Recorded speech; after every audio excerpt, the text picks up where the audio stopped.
Hi everyone, this is Brajesh Singh. कैसे आप लोग? आज हम करें कॉन्ट्रैक्ट कॉस्टिंग के ऊपर नेक्स्ट प्रॉब्लम। कॉन्ट्रैक्ट कॉस्टिंग से रिलेटेड जितना भी वीडियो है मेरा प्लेलिस्ट में आपको मिल जाएगा, वो पहले देखना। उसमें पूरा कंसेप्ट समझाया था मैंने कि कॉन्ट्रैक्ट कॉस्टिंग बनाओगे तो उसमें क्या क्या लिखना है और कैसे लिखना है। ओके, बहुत सारा वैरायटी भी कराया था। आज जो प्रॉब्लम करने जा रहा हूँ मोस्ट इंपॉर्टेंट है, क्योंकि इसके अंदर वर्क अनसर्टिफाइड मिसिंग होते हैं। सुने ना, वर्क अनसर्टिफाइड मिसिंग होते हैं। ये एग्जाम में मोर देन 4 टाइम्स आ चुका है सीए इंटर लेवल में। वेरी वेरी इंपॉर्टेंट क्वेश्चन है, अच्छे से याद करके जाना है इसको, ठीक है ना। तो सुनो, मैं क्वेश्चन पढ़ने जा रहा हूँ। ये क्वेश्चन आपको सीए इंटर स्टडी मटेरियल में मिल जाएगा। A contractor prepare his account. A contractor prepare his account for the year ended 31st December every year. The contract started on 1st April. देख रहे हो, वेरी वेरी इंपॉर्टेंट है। Contract शुरू हो रहा है 1st अप्रैल को और इनका ईयर एंडिंग 31 दिसंबर है। मतलब कॉन्ट्रैक्ट 9 मंथ का ही है। अप्रैल से लेकर दिसंबर तक गिन लो। अप्रैल से लेकर दिसंबर 9 मंथ होते हैं, तो कॉन्ट्रैक्ट 9 मंथ का ही है। इसमें जो हम खर्चा लिखेंगे केवल 9 मंथ का लिखेंगे। कसम खाओ, जो कुछ लिखोगे 9 मंथ का ही लिखोगे। तो मटेरियल दिया है 2,51,000। 31 दिसंबर तक कितना खर्चा कर दिया वो दिया है। मटेरियल इशू 2,51,000 डेबिट में लिखेंगे। वेजेस 5,65,600 खर्चा है, डेबिट में लिखेंगे। सैलरी ऑफ द फोरमैन 81,300 खर्चा है ना, डेबिट में लिखेंगे। Next, machine costing 2,60,000 has been on site for 146 days. Its working life is estimated to be 7 years and the final scrap value is 15,000.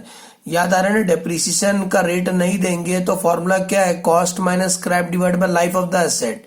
ये क्यों दिया सर? डेप्रिसिएशन निकालने के लिए दिया मशीन का। नेक्स्ट, जो सुपरवाइजर है ना, the supervisor who is paid 8,000 per month has devoted half of the time to this contract. आधा टाइम ये कॉन्ट्रैक्ट पे था, आधा टाइम कहीं और था, तो हम आधा ही पगार लेंगे उसका। फिर से सुनो, सुपरवाइजर है ना, आधा समय इधर देखता था, बाकी कहीं और देखता था। सुपरवाइजर जो था ना, आधा समय साइट पे सुपरवाइज करता था, बाकी समय किसी और साइट पे सुपरवाइज करता होगा। तो हम उसका पगार पूरा नहीं ले सकते, पाप हो जाएगा। हम उसका पगार केवल आधा ही लेंगे। फिर से पढ़ो, इंग्लिश क्या लिखा है। The supervisor who is paid 8,000 per month has devoted half मिला ना, आधा ही समय यहाँ पे डिवोट किया उसने। The supervisor who is paid 8,000 per month has devoted one half, मिला one half of his time to this contract. All the other expense and administration expense दिया 136,500, closing material दिया 35,400, 31 दिसंबर दिया है ना। कॉन्ट्रैक्ट कितने का, इसी को मैं ढूंढ रहा था। कॉन्ट्रैक्ट प्राइस कितना है? 20 lakhs का। 31 दिसंबर तक कितना काम हो गया? 2/3 of the contract is completed. जो रेड से लिखा है वेरी वेरी इंपॉर्टेंट है पूरा। 2/3 of the contract is completed. Architecture issued certificate, architecture मतलब engineer, architecture issued certificate covering 50% the contract price, और कॉन्ट्रैक्टी ने 7.5 लाख रुपए दिया। प्रिपेयर कॉन्ट्रैक्ट अकाउंट, बहुत इजी क्वेश्चन है, बहुत इजी है। तो सुनो, तो सबसे पहला ऊपर हेडिंग लिख देना, contract account for the year ended, contract account for the year and 31 दिसंबर 2011। बाजू में लिख देना 9 मंथ, क्योंकि हम जो खर्चा लिखेंगे इसमें 9 मंथ का लिखेंगे। याद से समझा, 9 मंथ कैसा है, अप्रैल से लेकर दिसंबर तक तो 9 मंथ ही होते हैं। तो हम जो खर्चा लिखेंगे इसमें 9 मंथ का ही लिखेंगे। तो पर्टिकुलर्स और रुपीज कॉलम बना देना। टेक्निक से मालूम है, जितना भी खर्चा होता है साइट पे वो सब डेबिट में लिखते जाओ। तो सबसे पहला क्वेश्चन में देखो, मटेरियल दिया था ना, मटेरियल कितना दिया था? 2,51,000 खर्चा है, डेबिट में लिख देना। एग्जाम में डायरेक्ट जीरो नहीं मिलता। अगर एग्जाम में मेन आंसर नहीं आएगा तो डायरेक्ट जीरो नहीं मिलता, स्टेप बाय स्टेप मार्क्स मिलता है। ओके, नेक्स्ट, साइट पे वर्कर काम किए तो उनको वेजेस दिए थे। कितना वेजेस दिया था देखो, 5,65,600 मिला। नेक्स्ट, फोरमैन, जो फोरमैन वहां काम करते थे, तो सैलरी ऑफ द फोरमैन दिया है। सैलरी ऑफ फोरमैन, तो सैलरी ऑफ द फोरमैन कितना दिया है? 81,300। यहां तक क्लियर ना? खर्चा है इसीलिए हमने डेबिट में लिखा, debit all the expense and loss. Next सुनो, डेप्रिसिएशन मशीनरी का, वेरी वेरी इंपॉर्टेंट। तो उसका हम वर्किंग कर लेते हैं कि डेप्रिसिएशन कैसे निकालेंगे। तो सुनो, वर्किंग कर देते हैं। Working note number 1, calculation of depreciation. ये बताओ डेप्रिसिएशन निकालने का फॉर्मूला क्या है? रेट नहीं देंगे तो cost minus scrap divide by life of the asset. सुने ना, लाइफ ऑफ द एसेट्स करना है। तो ये बताओ मशीन कितने लाख का था? मशीन था 2,60,000 का, माइनस स्क्रैप भंगार, भंगार वैल्यू उसका आज से 7 साल के बाद जब आप बेचोगे तो 15,000 कोई भी आपको दे देगा। तो 2,60,000 minus 15,000 divide by life of the asset. What is the life of the asset? 7। ऐसा करोगे तो 1 साल का डेप्रिसिएशन मिलेगा। सुन रहे हो? ऐसा करो तो 1 साल का डेप्रिसिएशन मिलेगा, लेकिन मेरे को 1 साल का नहीं चाहिए। मेरे को कितना चाहिए? 146 डेज का चाहिए। तो 146 डिवाइड बाय 365 करने का। सुन रहे हो?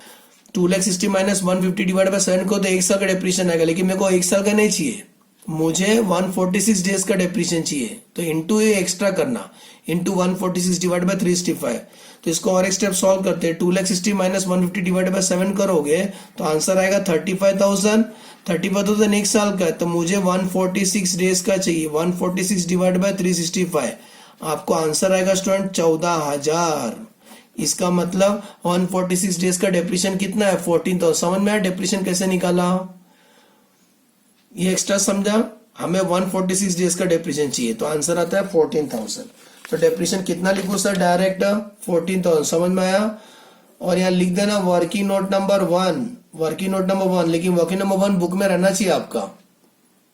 यहाँ लिख देना वर्किंग नोट नंबर 1, लेकिन वर्किंग नंबर 1 आपका सोल्यूशन में रहना चाहिए। 14,000 इज द डेप्रिसिएशन। चलो नेक्स्ट, डेप्रिसिएशन के बाद पैराग्राफ में पढ़ो सुपरवाइजर। सुपरवाइजर, ये बताओ सुपरवाइजर के बारे में क्या बोला था? सुपरवाइजर को जो पगार है महीने का 8,000 है, बरोबर? महीने का 8,000। ये कॉन्ट्रैक्ट कितना महीने का बना रहे? 9 मंथ का, तो इंटू 9 कर दोगे। लेकिन कंट्रोल, सुपरवाइजर आधा समय आया था तो उसका हाफ कर देना। आधा समय किसी और साइट पे था तो 8,000 इंटू 9 का हाफ करना। आपको सुपरवाइजर का आंसर आएगा 36,000। समझ में आया? ये पांचों समझ में आया? मटेरियल, वेजेस, फोरमैन, डेप्रिसिएशन और सुपरवाइजर का सैलरी। और एडमिनिस्ट्रेशन अलग से दिया था, तो एडमिनिस्ट्रेशन का अमाउंट कितना दिया था? 1,36,000। एडमिनिस्ट्रेशन का अमाउंट मिला 1,36,500 रेडीमेड दिया था। और मटेरियल जो बच गया साइट पे, जो मटेरियल बच गया उसको क्रेडिट साइड में लिखना है। टेक्निक बताया था, कुछ बच गया तो रिवर्स करना है। तो लिखते हैं क्रेडिट साइड में by material at a site, by material at site carry down. बताओ मटेरियल साइट कितना बच गया है? 35,400 बच गया है। अकाउंट को टोटल करना है, ये स्टेज पे, ये स्टेज पे टोटल करना। इसका टोटल कर रहे ना, डेबिट साइड टोटल आता है 10,84,400। ये टोटल यहाँ लिखने का 10,84,400। 10,84,400 में से 35,400 माइनस कर दो, आपको बैलेंसिंग फिगर आएगा 10,49,000। का मतलब होता है अभी तक, आज तक इतना खर्चा हो गया। इसको बोलते हैं cost of contract. Cost of contract, बाजू में लिख देना बैलेंसिंग फिगर। सर आपने वर्क सर्टिफाइड अनसर्टिफाइड क्यों नहीं लिखा? क्योंकि वर्क सर्टिफाइड और अनसर्टिफाइड क्वेश्चन में नहीं दिया है, आपको सर्च करना है, ठीक है ना? जब भी क्वेश्चन में वर्क सर्टिफाइड अनसर्टिफाइड नहीं दिया होगा तो यही टेक्निक से आप सॉल्व करना है। सब प्लस कर दो, एक खर्चा है, इसमें से माइनस कर दो, तो अभी तक का खर्चा पता चला ना, ये माइनस हो गया ना रिवर्स लिखने से। तो अभी तक कितना खर्चा हो गया साइट पे? 10,49,000 खर्चा हो गया। इसको वापिस ब्रॉड डाउन करो, ठीक है ना? इसको वापिस ब्रॉड डाउन करो तो डेबिट साइड में लिखेंगे कॉस्ट ऑफ कॉन्ट्रैक्ट, इसको कैरी डाउन लिख देना, तो यहाँ आएगा ब्रॉड डाउन। तो cost of contract brought down कितना? 10,49,000। यहां तक क्लियर? 10,49,000 कैसे आया? अब मैं जो बताऊंगा उस पर जरा ध्यान देना। ये बताओ, आपने सोचो कॉन्ट्रैक्ट लिया था 100%, ठीक है? काम लिया था 100%, उसमें से क्वेश्चन में बोला है 2/3 कंप्लीट हो गया। सुन रहे हो? 2/3 कंप्लीटेड। क्या बोला है? 2/3 कंप्लीट हो गया, तो 1/3 इनकम्प्लीट है अभी भी। वो 2/3 कंप्लीट हो गया, इसका मतलब 1/3 अभी भी इनकम्प्लीट हो, फ्यूचर में होगा। 2/3 कंप्लीट हो गया मतलब जो खर्चा तुमने किया और 2/3 के हिसाब से किया रहेगा। तो 2/3 जब कैलसी में डालोगे तो कितना आता है? 66.67। चेक करो, देखो 100 का स्टूडेंट 100 इंटू 2/3 करो, आंसर आता है 66.666। मतलब 100 का 2/3 काम हो गया, मतलब 66.67% काम हो गया, आपके तरफ से हो गया। सुन रहे हो, आपके तरफ से हो गया। वो कॉन्ट्रैक्टर ने 2/3 काम कर दिया अभी तक, लेकिन काम करना बड़ी बात नहीं होता है, उसको सर्टिफाइड भी तो करना है। तो इंजीनियर ने सर्टिफाइड कितने का दिया? ये 66.67% का सर्टिफिकेट नहीं दिया इंजीनियर ने इसका केवल 50% का सर्टिफिकेट दिया। 50% ही वर्क सर्टिफाइड है। सुन रहे हो, मतलब 66.67 का 50 निकाल दो और बैलेंस कितना बचा? 16.67। यह है आपका वर्क अनसर्टिफाइड। 100% जो आपने काम लिया था, 100% जो कॉन्ट्रैक्टर ने काम लिया था, उसमें से 2/3 अभी तक कंप्लीट कर दिया। मतलब जो खर्चा किया 2/3 की तरफ से किया रहेगा, 2/3 100 का 2/3 निकाल दो, 66.67 आएगा।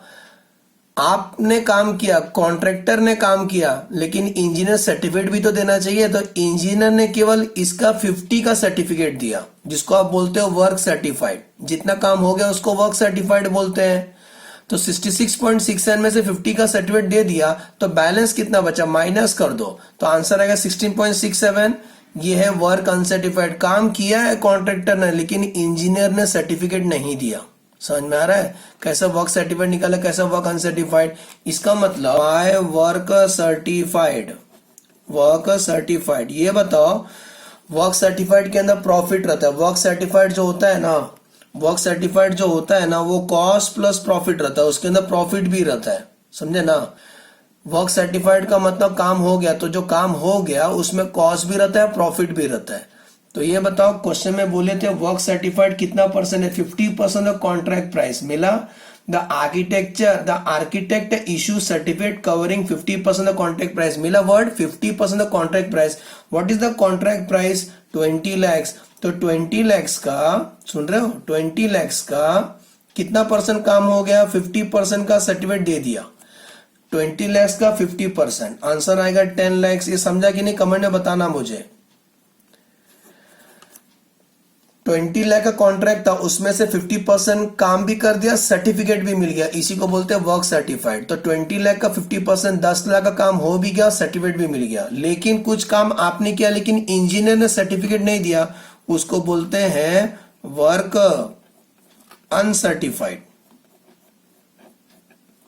अब वो कैसा निकालना, यही बहुत बड़ा इशू है। बहुत सारे बच्चों को डाउट आता है ये कैसा निकालना। मैं एकदम सिंपल टेक्निक बता रहा हूं, ये टेक्निक से करके जाना एग्जाम में। देखो इधर फिर से डायग्राम देखो, 66.67 में से 50 निकाल दो, तो बैलेंस बचा 16.67। तो 16.67 काम इनकम्प्लीट है ना।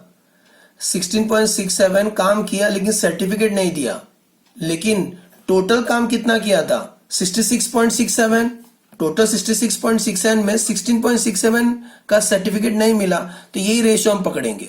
ओके, तो इसका मतलब जो 10,49,000 है ना, ये यही लिखता हूं, वर्किंग यही कर रहा हूं। 10,49,000 जो आपको आंखों से दिख रहा है, जो अभी तक आपने खर्चा किया, ये कितना परसेंट है? 66.67 मिला।